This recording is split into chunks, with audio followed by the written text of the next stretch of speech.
I'm not a superstar. I'm an ass kicker, okay? I am Brock Lesnar.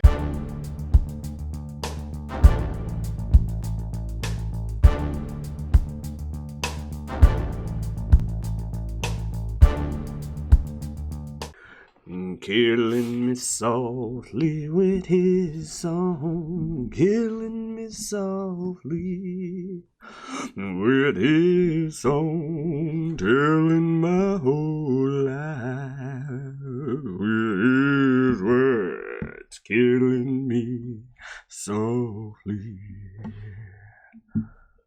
with his song. Wow.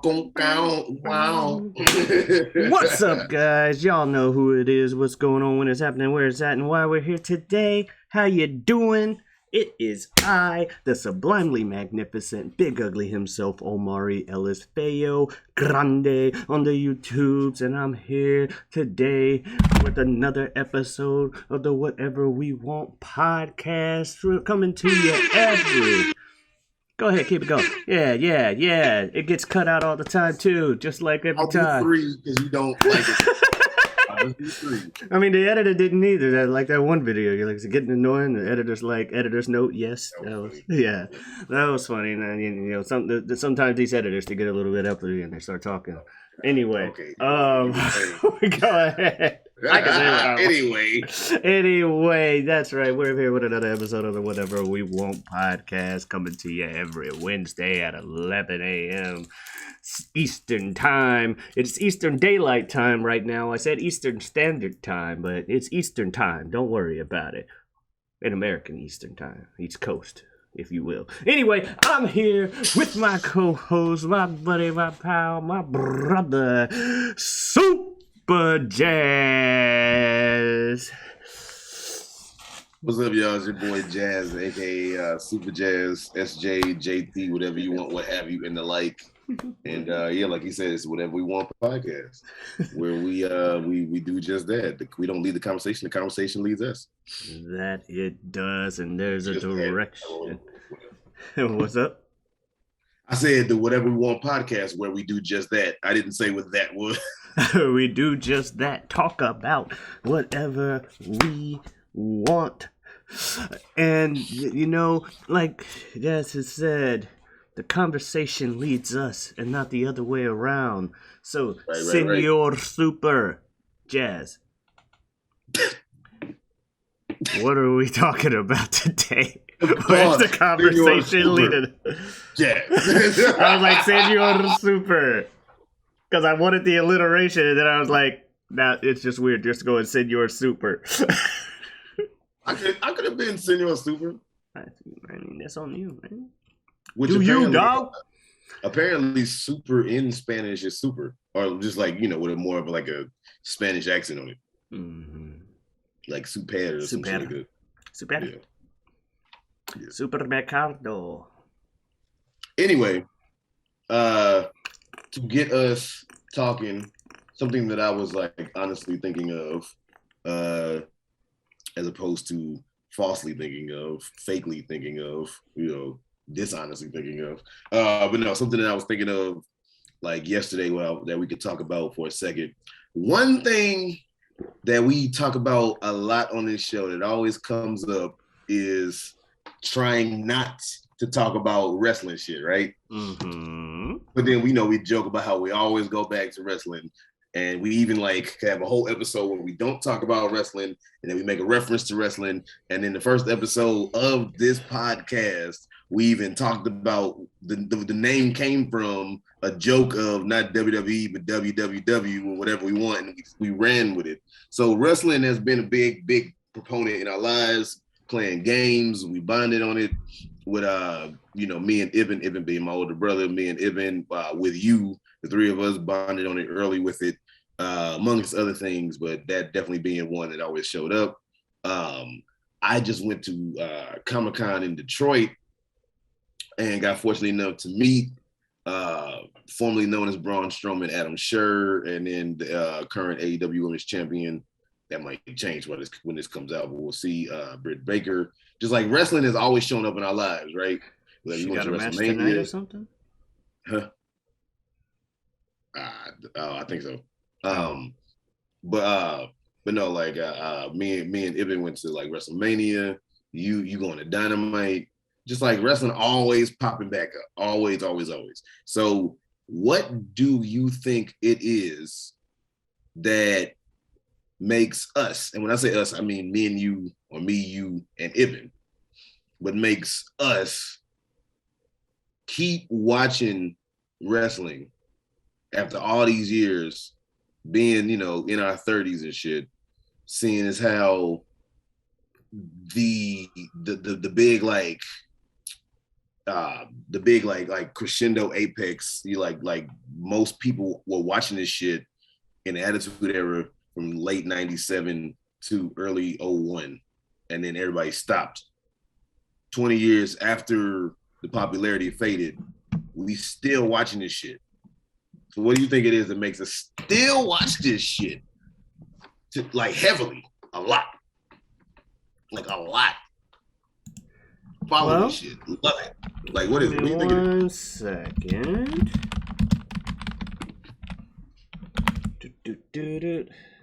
First off, is this still going on?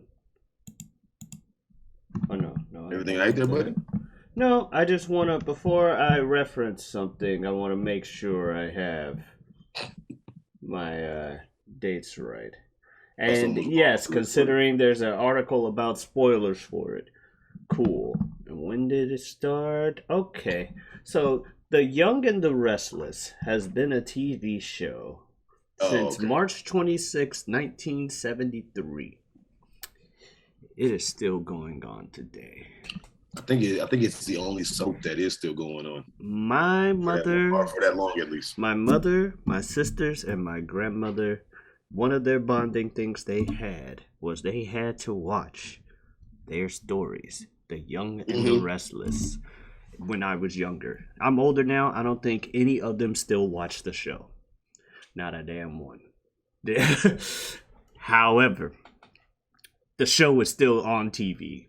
There are still other people watching. Despite it being less popular, because I can think of at least 4 people that aren't watching it anymore, it still has a faithful audience that's willing to post shit about spoilers online. And that's pretty much a similar thing with wrestling. At the end of the day, even if something goes on for, like, and I'm going with the more like literal sense before I go to the like figurative stuff. But it's even as something goes on like that and you get like a fan base, as long, because wrestling recycle stories and stuff. Same shit, different group of people.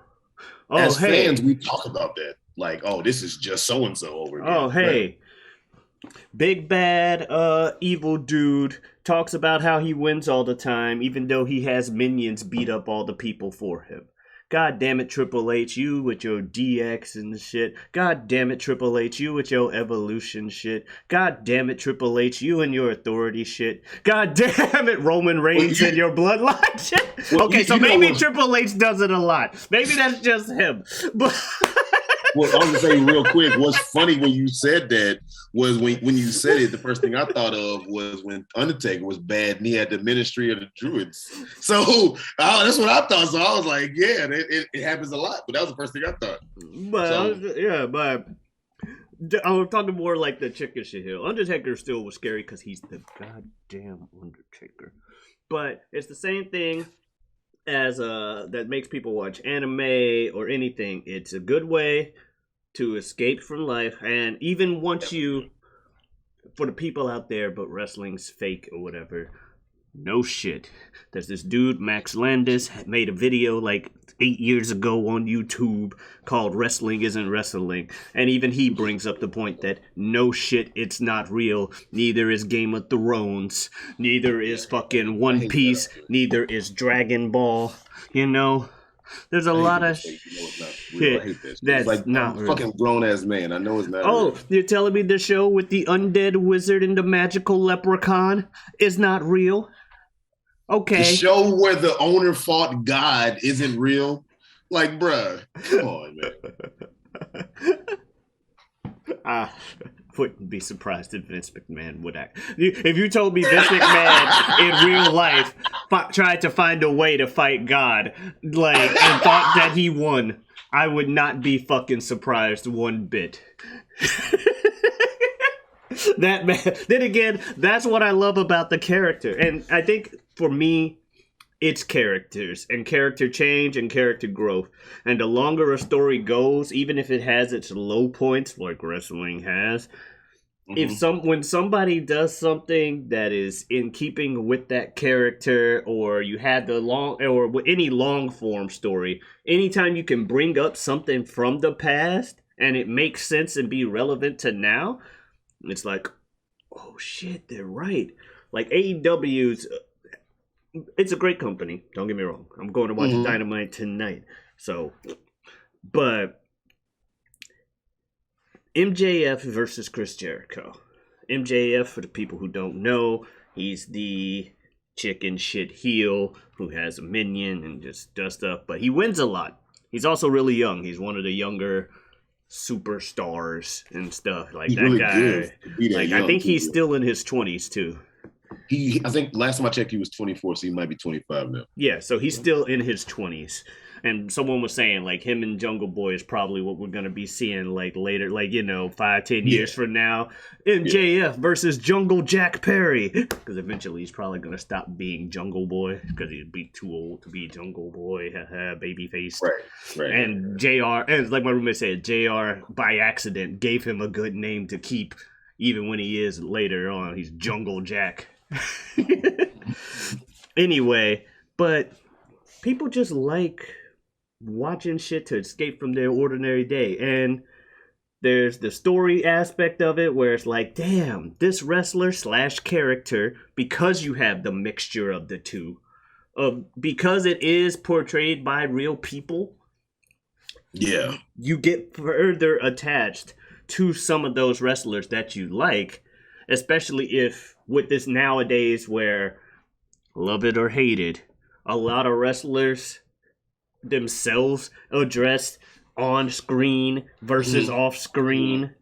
But if you can find a way to blend the two together enough, like an Xavier Woods, for instance, that makes moments, or the New Day in general, that makes moments like Kofi and Big E winning the title fantastic. And I'm not sure if you heard or watched Crown Jewel yesterday. King of the Ring. Yeah, or 2 days ago, I guess. Whenever it was. Last week. Fucking Xavier Woods won King of the Ring. And those moments were all amplified because we've grown so attached to them, both what they do in the ring and out. And that's something you don't get in a lot of other forms of fiction. Like, you can root for Kakarot all you want and see him do that, but it's not like you have the other connection. You're just like, that's what the story's gonna say. Kakarot wins. Kakarot wins. Vegeta beats somebody else so he can show how cool he is, only to get beat up by the guy that Kakarot's gonna beat. Vegeta's only as strong as he needs to be to prove how strong the guy Kakarot's about to beat is. That's his purpose in the story. It is what it is. It's a role filled in a lot of stories. Because it's just what it is. And also, there's the other part of me that just likes watching people fight and compete in sports and all that stuff. And sometimes just watching someone get their ass whooped is both hilarious and awesome. Sometimes just watching somebody get their ass whooped is this shit. Like Brock. That's just like a humanistic thing, but sometimes it's just fun to watch somebody get the shit out of them. And that's why I like people like your Braun Strowmans and your Brock Lesnar's or your early run of Ryback that just come out there and just kill somebody every week. Like, that's just why they're here. Like, oh, somebody gonna die.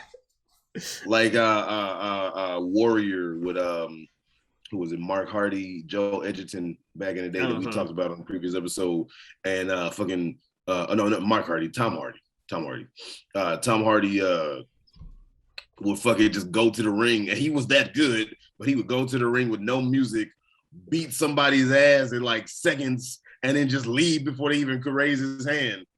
But his character was the shit in the movie because he would just come in and just whoop somebody ass. Did that in real life with and I get why people like MMA and stuff. And they're like, why would you watch the scripted shit when the real shit happens? Well, you're right.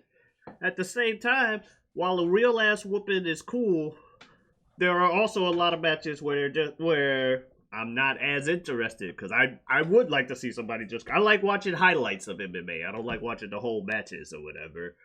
You show me the highlights like fucking when Silva used to do shit and beat the shit out of somebody, just fucking Silva, yeah. He would just do that like dancing and shit's like fuck somebody up, yeah. Uh-huh. And you get characters out of that too. But it's just people like watching shit on TV. And wrestling, they like wrestling for the same reason they like anime, for the same reason they like soap operas, for the same reason they like fucking something that isn't considered niche, like anime or soap operas, but regular TV shows, I guess, movies. They like watching shit on screen. But at least with wrestling, you can actually go there. And the audience itself is a character in the show. Yes. And we found that out last year when we couldn't have the audience in a lot of the venues. Yeah. And then when the audience wasn't there, you found out just how pivotal the wrestling audience is to a show. So many moments in wrestling are such a bigger deal or feel bigger because you have a crowd. Like, now we really, for y'all who don't give a fuck about wrestling, I'm about to get into some shit y'all don't care about, but like Adam Cole and Daniel Bryan debuting in AEW, do that moment with no crowd, that moment hits, but not as hard. Correct. CM Punk returning to wrestling after 7 years in AEW. Let there be no crowd for that. And when that first Cult of Personality note, man, let that shit hit and there be no crowd. The moment does not hit. The moment does not hit. Jericho coming out with the fans singing his shit. No crowd there, it don't feel the same. ECW One Night Stand back in, I think it was like 05, the first one. Man, Sandman, one of my favorite entrances in wrestling is Sandman coming out, going all up in the audience with them singing Enter Sandman and shit. If there's no crowd, nobody to sing the shit, nobody to go through, he's just a crazy motherfucker hitting beer on his head, and then that's it.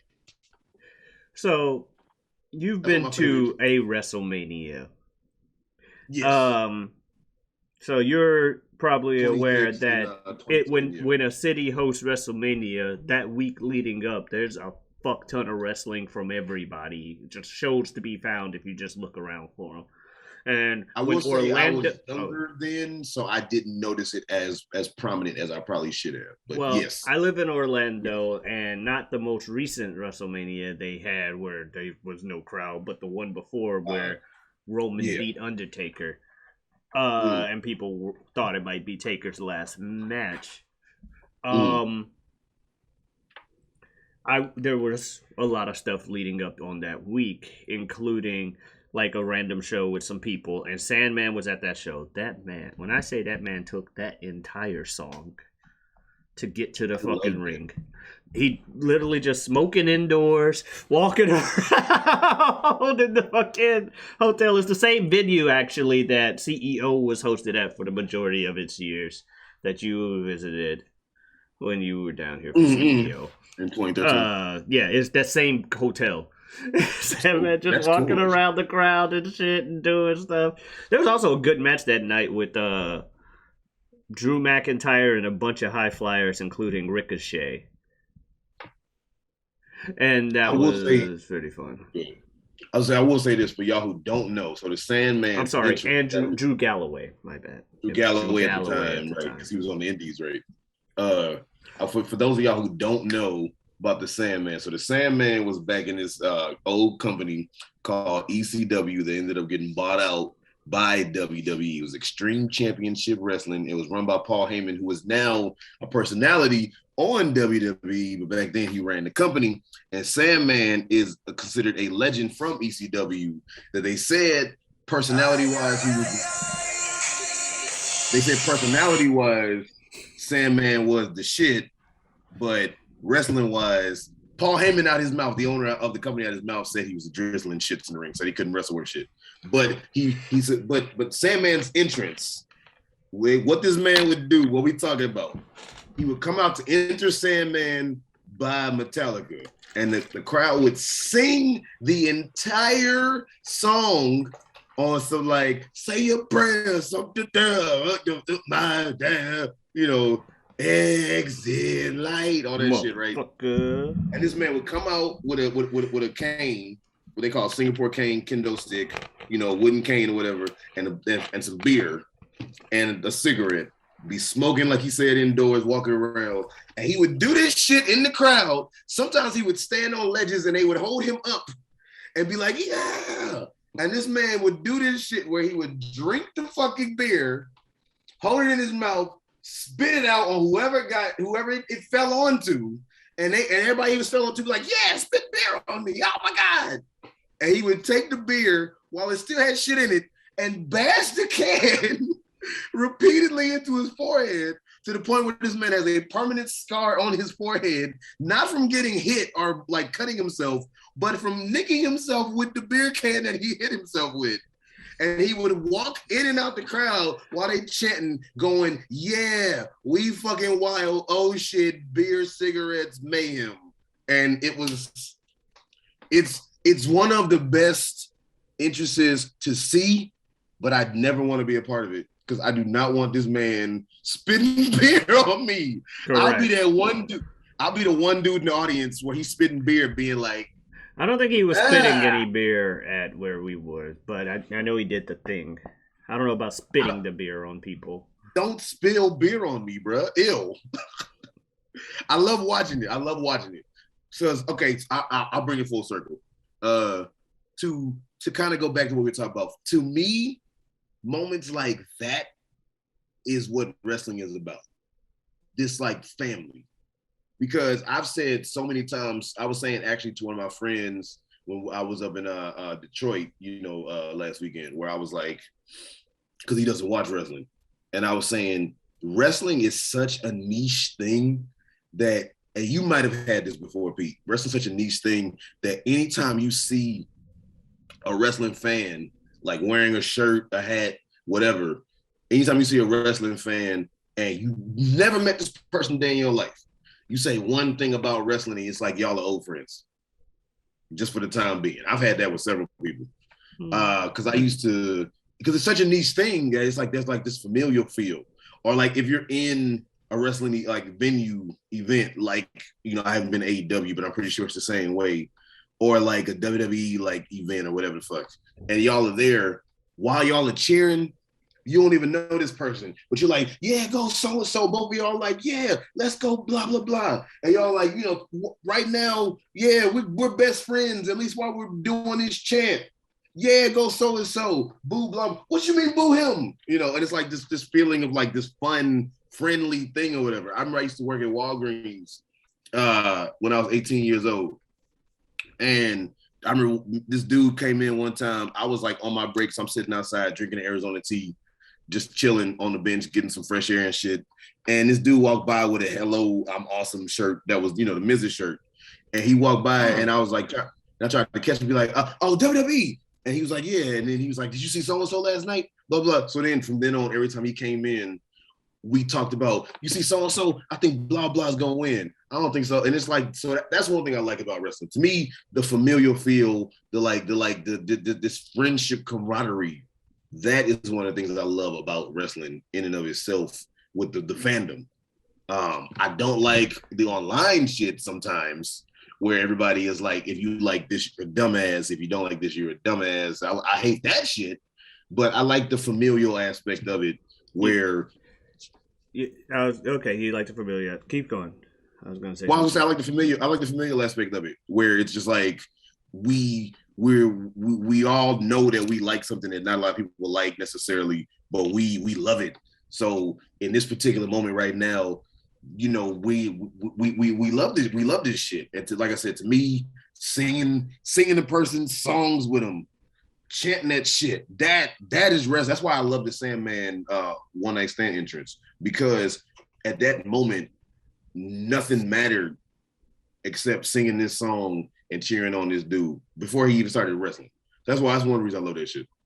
One reason. What are you gonna say? What I was gonna say is what you like. That's a very good point. And while I'm not sure, I agree with you, but I also don't want to make it seem like I care. Well, I kind of like. I like wrestling a lot. Never mind. What I was gonna say is what you're saying about the whole camaraderie of, hey, I like this, you like this, haha, yeah. That's with wrestling, that's with a lot of things. That's why I said it's like a lot of the niche things out there. Like, people could do that with anime, people could do that with sports, people could do that with anything. Mm-hmm. And I mentioned in a previous episode that, you know, generally when meeting a stranger or something, or like back when I used to ride in Ubers a lot more often, I would look for something for a common ground to get that out of somebody. Oh, you're into sports. Let's talk about this. Oh, you're into anime. Let's talk about this, that, and the other. Like, I had a coworker who is a Patriots fan, and rather than be like, oh, you like the Patriots, I hate you as an individual. That's not true. I don't hate Patriots fans. I hate the Patriots. Now, if he was an asshole, that'd be a different story. But he was a cool dude. He also had a Naruto hat on. And I'm like, oh, you like Naruto? Let's talk about this stuff. Let's talk about the anime or video games. Let's talk about other shit. And occasionally about football. Because both our teams suck now anyway. So, whatever. Who's your team right now? The Panthers. Okay. Hence the The Panthers. Right. Formerly the St. Louis Rams. Well, yeah, but we know how long it's been since St. Louis was in front of Rams. So anyhow, but when it comes to like niche things like that, yeah, I'll agree that people can get along with just about anything. You just have to find stuff like that. But yeah. Well, I was gonna say, because I feel like the more niche something is, the more dedicated its fan base is, because of the fact that it's niche, that the more like old friends you become with somebody when you find out that both of y'all like it, because of the fact that it's like, oh shit, you like this too. Because like I always bring up watching battle rap on YouTube. Not a lot of people watch that, but I've never been to an event yet. But they always say whenever you go to events, it's like, you know, everybody's happy to be around other people that like this shit just as much as them, because you can't find people for real that like battle rap at all for real like that. So they're like, oh my God, we all love this shit and it's cool as fuck. That is cool. Oh, sorry. Go ahead. Oh no, you're good. I was gonna say another thing I like about wrestling though, I guess for my reason that I like it, because I've been thinking about it, and honestly, I'm not entirely sure. I remember one of my coworkers back in the day, can't stand his ass now, but one of my coworkers back in the day, we were talking about wrestling and shit, and I told him one of the reasons I liked about wrestling was the theatrics. Was like, you know, the fireworks and, you know, the big time entrances when Undertaker come out with like, you know, fucking 20 motherfuckers to line his entrance to walk up the ring, and, you know, Triple H doing his big WrestleMania, you know, gravitas and all that shit or whatever. And he said, he was like, well, you are an actor, so maybe that's why you like that. And I was like, I never thought about it like that, but I don't know. Because my dad back in the day said that to him, and then my grandfather, his father, said that, you know, he said back in the day, he's like, man, back in the day, we used to watch that stuff. We didn't have all this extra acting and all this stuff. He said, this dude didn't like this dude, and that was it. And then they fought. So I guess it might be, you know, changing the era too, because I know Vince McMahon changed a lot when he took over. Yeah, and that's always fun too. Like I said, and that goes back to the whole story beats. Because at the end of the day, these people are fighting, and rather than it just be like MMA where two dudes don't know each other, and even MMA has started to try and find ways to, even though they can't script the fights, they definitely try to hype things up by making these people seem like they hate each other before they get in that ring. And like Conor McGregor types and shit like that. Although Conor McGregor, that dude is something else. What's that? You said something, Matt? You said something I don't like? Let me get on a plane from Ireland, go to the U.S., go across the U.S. to L.A., track your ass down in a hotel, catch you when you're getting on a bus, and attack the bus. That dude is not a happy person. He did that. What? He did that a few years ago. There's the footage of him like throwing something at a bus window or hitting the bus window with like a crowbar or something that some dude was in that he was pissed off at. Conor McGregor is not a happy person. He was supposed to be in Ireland from what everybody thought. He was in Ireland. There's no supposed to be. This motherfucker was in Ireland. Do you know how mad you have to be to fly overseas, go across the country once you do so, track this motherfucker down? Yes, that's a bit much. Because he said something about you. I know when he was supposed to be doing that shit. Not a happy dude. He was doing that shit with Mayweather, and I remember he had that custom fitted pinstripe suit. Did you hear about that? He had a pinstripe suit, but the pinstripes were real like thin fuck yous. It was just fuck you. So it was like pinstripes, like stripes, but it just said "fuck you" over and over and over. That was the coolest shit. I'm sorry. It was just the stripes. Like if you look close, was this McGregor wearing that? Yeah, but Conor McGregor, right? And that's what I'm saying. That dude is just the stripes that said "fuck you." Like, he's just not a happy person, and shit like that. And like I say, in wrestling, there are moments where there are things where, okay, yeah, this guy don't like that dude, or these two guys are just wrestling for whatever, and they're about to have a reason to not like each other, because that usually happens. But we were talking about it a while ago, back when person who don't wrestle with WWE anymore and other guy who don't wrestle with WWE anymore hated each other, kept fighting in character. Buddy Murphy and Aleister Black, now Malachi Black and who knows. I was about to be like, say their names, and then I'm like, wait, people know who Malachi Black is if they watch AEW, but it's harder to find Buddy Murphy nowadays because I don't know where he is. Anyway, the whole thing where we were talking about like the fact like 10 or 12 matches straight, it was just set in stone that Aleister Black beats Buddy Murphy, and he beats the shit out of him, and then he becomes a disciple of Seth Rollins, and it's still the rest of the year. He still beats his ass until Seth Rollins removes the man's eye. Storyline, obviously. But, damn. Like, that's, again, it's like, okay, I can see this character hating this other guy because he can't beat him, and the other guy being what he is, which is Aleister Black, just, I don't really give a fuck. I'm here to whoop somebody's ass. And again, that goes with the whole, sometimes you just want to see a dude get his ass whooped. And when you see certain characters come out, you're like, somebody's gonna die. Not literally, but they about to get their ass whooped. It's like, oh, you're fucking dead. And like, oh, wait, you, Cena, with his stupid storyline that won WrestleMania. How can John Cena, of all people, get a match at WrestleMania? Oh boy, oh my God, John Cena struggles for months to get a match at WrestleMania. The most obnoxious shit ever. It's John fucking Cena. John goddamn Cena. Literally just can walk up, if Dolph Ziggler can walk up to someone and say, me want title match, and get one whenever he wants, because he's done that too. Kofi wins. It should have been me, Kofi. Give me a title match. I haven't won in months, but you're gonna fight me for the title. Okay. Drew McIntyre wins. Drew, you should be fighting me. It should have been me. Give me a title match. All right, Dolph. If Dolph Ziggler could just say, me want a title match in his career, while stellar, he's a great wrestler, blah, blah, blah.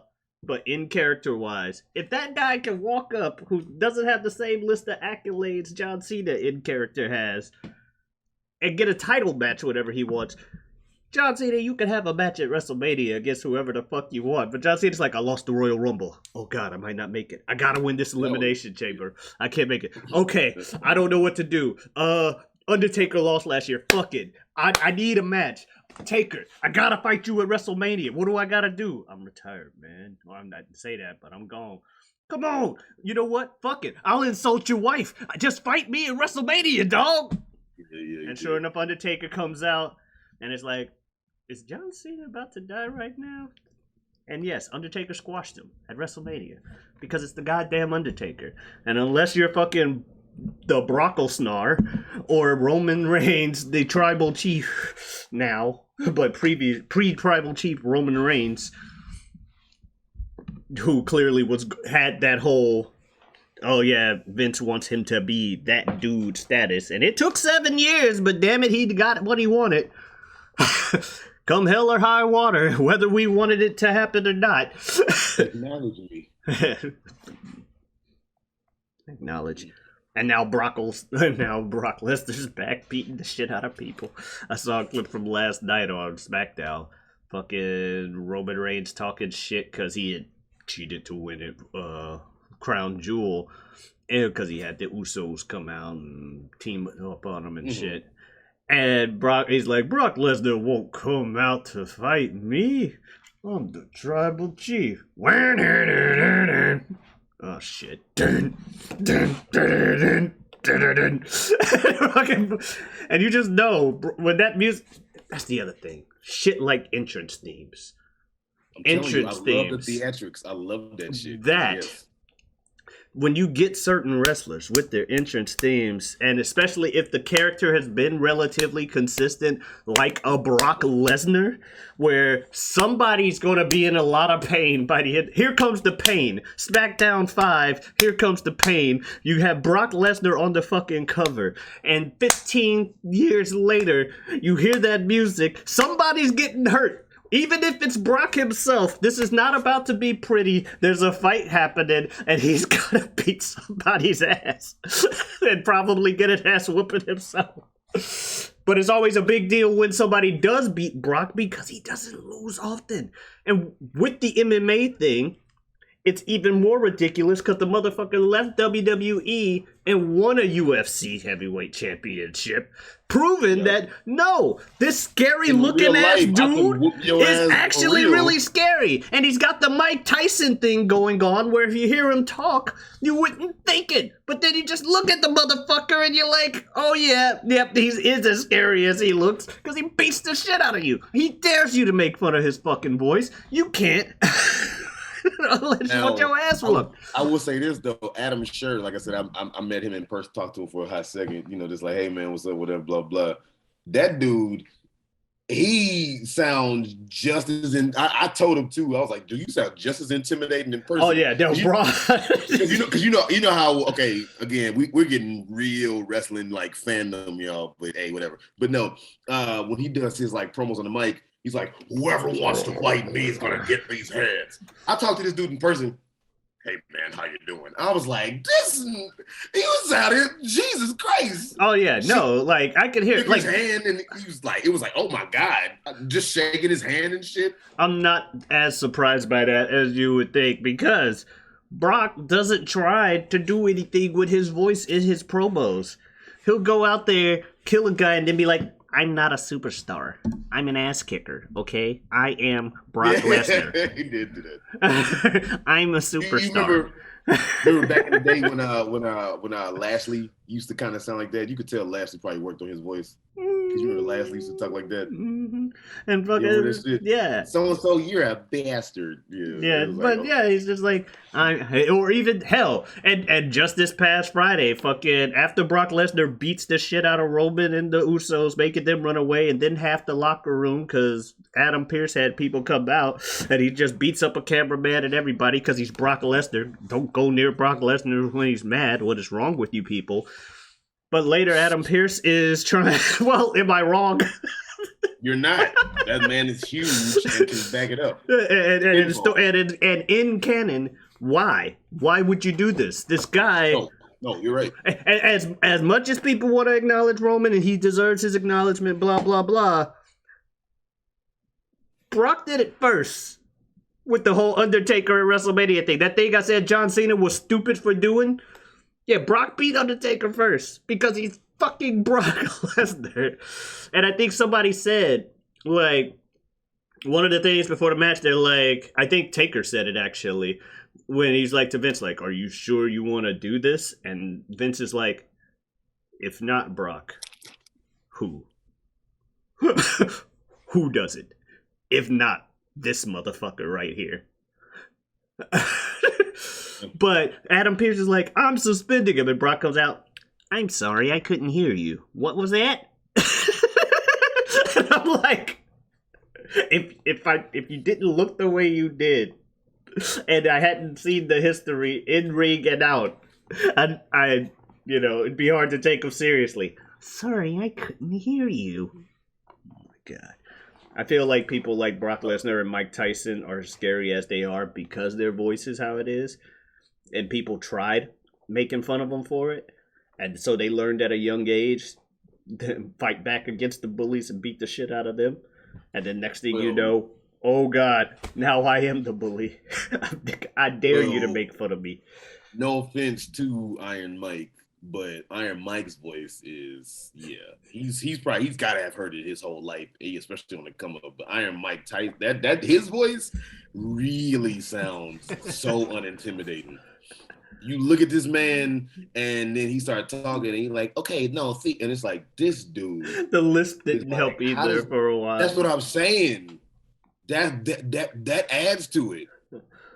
I'm telling you, like some people, you have when you get bullied, you have two choices. Mike Tyson and they clearly chose violence. Mike Tyson holding back could still break your fucking face wide open. Holding back, like pulling a punch. It's like the late Norm Macdonald said as the character Pigeon on Mike Tyson Mysteries. He's like, this is fun joking around and stuff, but sometimes I forget. That's Mike fucking Tyson, and he can kill us any second if you fucking want it. Yeah, that's true shit, man. Also, that's like Rip Norm Macdonald.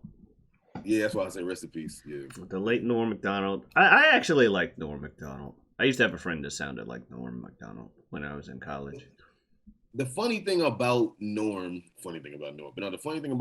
was like, I'm not gonna sit up here and act like, oh man, I love the Norm, but no, I liked him. I'm not saying I hate him. But I'm not gonna act like, I was like this huge fanatic like some people do. Second somebody passes away, and then like, all of a sudden they were like, the biggest fanatic of him. But I liked him though. And the funny thing about him was every time he was like on like talk shows or whatever the fuck, he was one of them people where he did not give a fuck about saying the most outlandish shit in the most snarkiest way. And it was like, wait, what the fuck? Like, he'd be like, this. He'd be like, wait, did he just say what the fuck? Yeah. Like, I get why Norm wasn't as big as he, should be, because he was, a great comedian, blah, blah, blah. And I'm also not going to sit here and be like you, or I'm like you, where I'm not going to sit here and act like, oh, Norm Macdonald influenced my comedic path, that he was an inspiration just because the man died. But I did like him. But one of the things, I didn't at first, but it wasn't until after seeing enough of his stuff that I got it. And one of the things I liked about him, that his form of comedy was quote unquote anti-comedy. He liked trying to just say stuff either in a dry way the humor is the dry way he put it, or the sarcastic, I just said some fucked up shit to get a reaction out of people. And as I think I've said before, I like doing stuff to get a reaction. People not necessarily say fucked up shit. And I mean, he never said anything truly.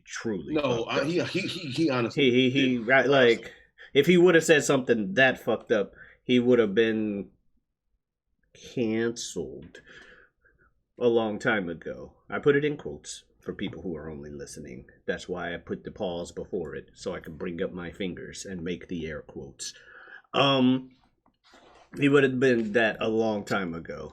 And people would have been, he wouldn't have had nearly as many people upset about the fact that he passed in this day and age. That's just one thing that we're seeing now, and I get it. it is none of our business. But with rest in peace, John Huber, Luke Harper, Brody Lee, rest in peace, Chadwick Boseman, rest in peace to Norm Macdonald. A lot of people are battling cancer, or in the shadows, which again, it's their prerogative to do so, but it's just like, dang, how many people out here are probably like still having more struggles with like cancer or other illnesses that we just might not know about? It's something crazy to think about, man. I mean, isn't leukemia a form of cancer? Yeah. So there you go, Roman Reigns. Right. But he beat it, but yeah. But it had come back after years that previous time. Yeah. And usually it coming back is not a good thing when it comes to leukemia. Yeah. The man's a superhero in real life. Mm-hmm. All of them are, man. But that's what I'm saying. It's just crazy when you think about how many people, because again, it is none of our business, but how many people are probably battling cancer right now. And that's just a sad / scary thing to think about, is how many people are probably battling these sicknesses just in general. And it's just like, to all y'all battling that shit, whether I know you or not, man, I hope y'all fucking overcome that, because that shit ain't cool. I'm not gonna sit up here and say I know what it feels like, because I don't, but I hate that y'all have to. So indeed, yeah, like I could, obviously, shout out to anybody out there battling cancer. Hope you win your fight. I've known people that have won. I've known people that have lost. I haven't gotten to know people who have lost the fight to cancer.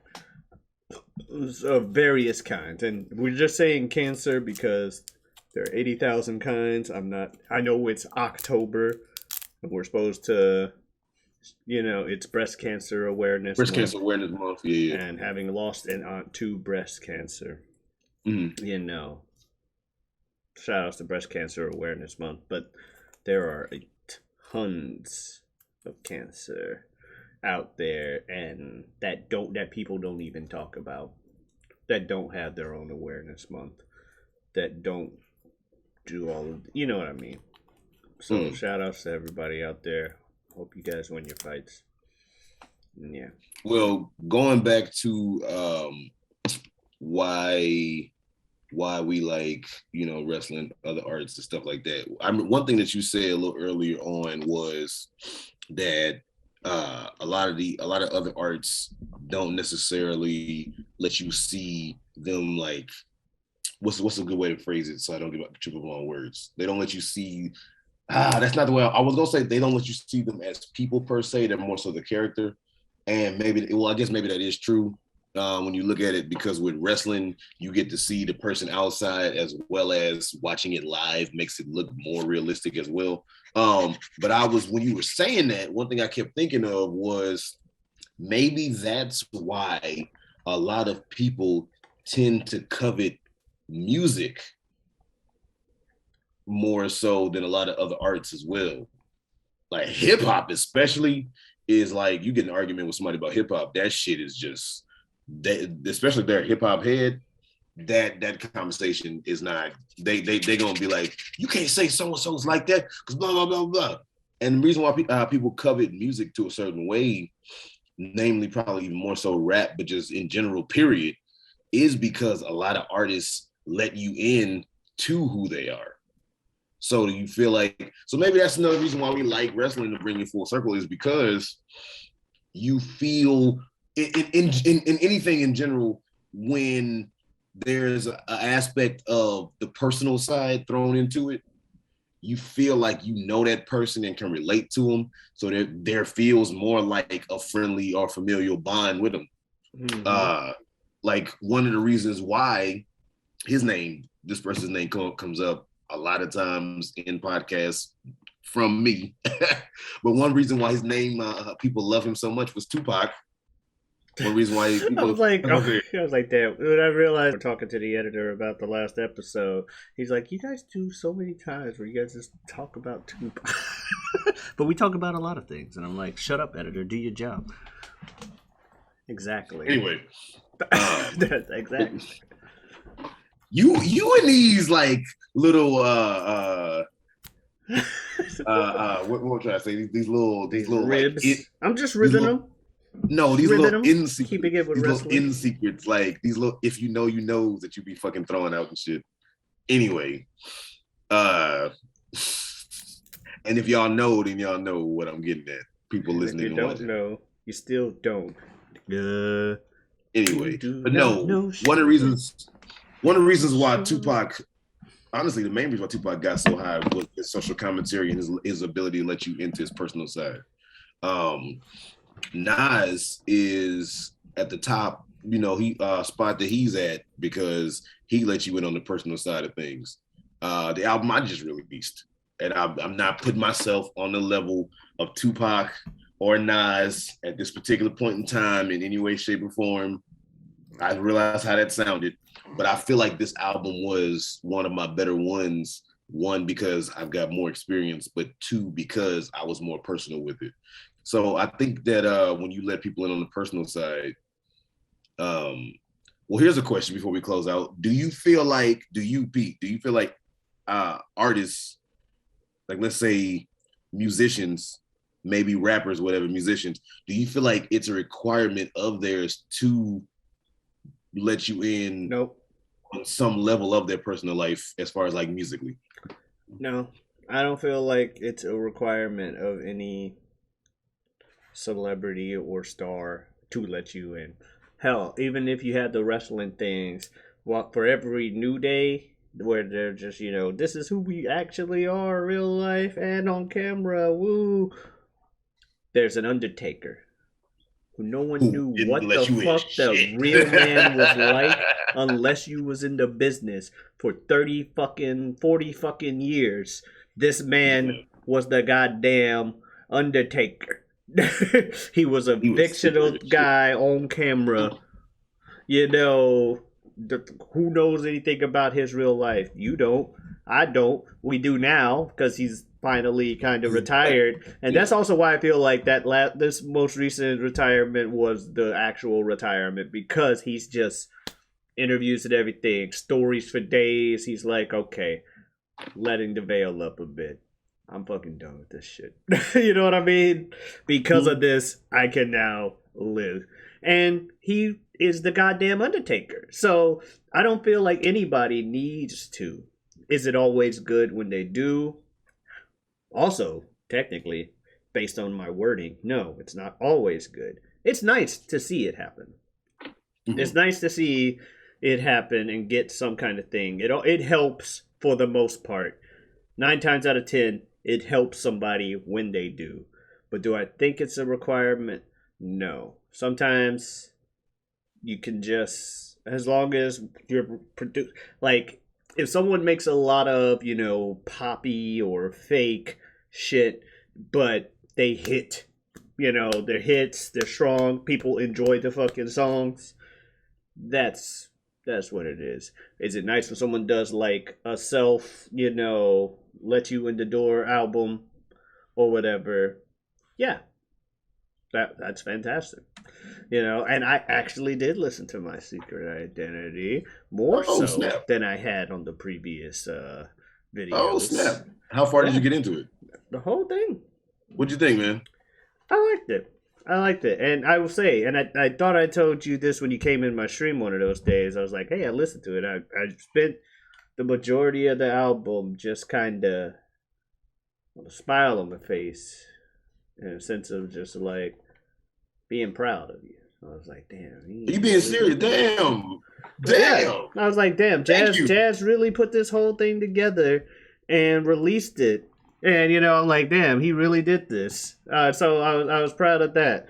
And, Thank you. Occasionally I've played some of it on my stream. Hope you don't mind. I don't care. Yeah, I was like, I'm pretty sure Jazz is not going to be coming to me. I don't care. That's Jazz funny. ain't going to be coming to me for no fucking, where's my royalties and shit. Like, I ain't got no money. No, I appreciate the listen in the first place, whether you liked it or not. And I'm even more happy that you can say, damn, he did this. My friend did this. And you proud of me. I appreciate that, man. Yeah. I do. Yeah, there was a lot of smiling, just like, You could tell in a lot of the songs. And especially the family song, Yeah, the love. You know what I'm talking love it. about. Treasure, love is a treasure. Treasure, Yeah, love is a treasure. That one, I like just the whole. You can feel everything in there. You had the little interludes genuineness. throughout there.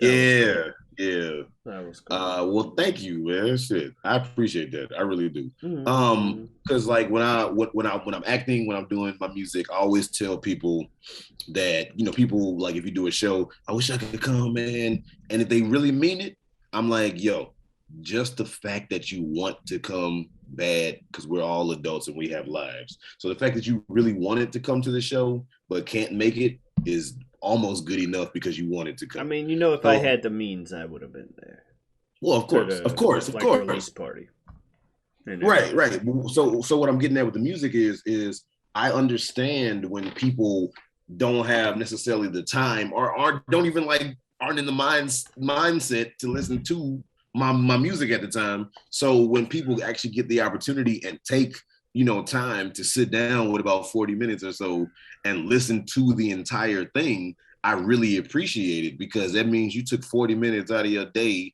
to indulge me in something that I really put time into. So I appreciate that. And then even more so when people are like, bruh, I listened to the whole thing and I could feel you and I liked it. Then I'm like, yo, that is even better because I call it my secret identity because the secret identity of Superjaz is me, Jazz. And it was a little bit more of a personal album, which you can see stamped throughout it. And when people listen to it, I called it that for a reason. So when they say like you appreciate what I did for something that was pretty personal, it just feels good, man. Mm-hmm. It's Um, same thing. Like, shout outs to Bob the Tomato. He told me he was a regular when he was a what's up, regular Bob? viewer of watching the video. If you don't know what we're talking about, just watch some of our earlier stuff. Right, But got it. Yeah. he that I was like, oh, that's actually really nice. Like the same thing as you, or when he goes in my stream name under the name King Crow Tsuro, but I told you about him before. We can be the ones. He these That fucking is an inside these joke. Don't worry fucking about that one. these fucking lame jokes to not say people's real names, but the fact that he watched my streams regularly and stuff too. I was just talking about the other day. Like, can you believe that we can be the ones watches the and like Mm-hmm. that's cool. So yeah, it means things to have loyal viewers in general, but it also means Right, a right. lot when people also turn around, and it's like, oh, okay, yeah, because generally a lot of people and when you really know them, they're gonna be honest with you about Oh yeah. how they feel about things. They're like, I don't really watch your shit because I ain't really, I got an Omari overload as it is. Right. Like, I don't need to watch no podcast. And I get that. And that's perfectly fine. Right. Because, I like you get that said, we're shit. all Right. adults. But to go back to your whole thing about people liking stuff, and people like music, and people liking wrestling, and I will say one thing that people have in common with the music fans and wrestling fans to help to prove the strength of both is what I was talking about earlier. Because as we mentioned, whether it's in the pop or it's somebody's entrance, music makes you lose control. I was hoping you had the music like up. I That would have wish, been perfect. if Music only. makes you lose. That would have been dope. Okay. Anyway, I could also just tell the fucking editor to fucking start. you wouldn't tell the editor shit. Anyway, no, What? but You told him to well, do stuff. well, I won't tell you all listening or watching. I will ask or at least direct you if you want to see more of your boy. You can go ahead and follow me on my socials. That would be on my Facebook. Follow me on Facebook. It is Superjaz, all one word, Superjaz.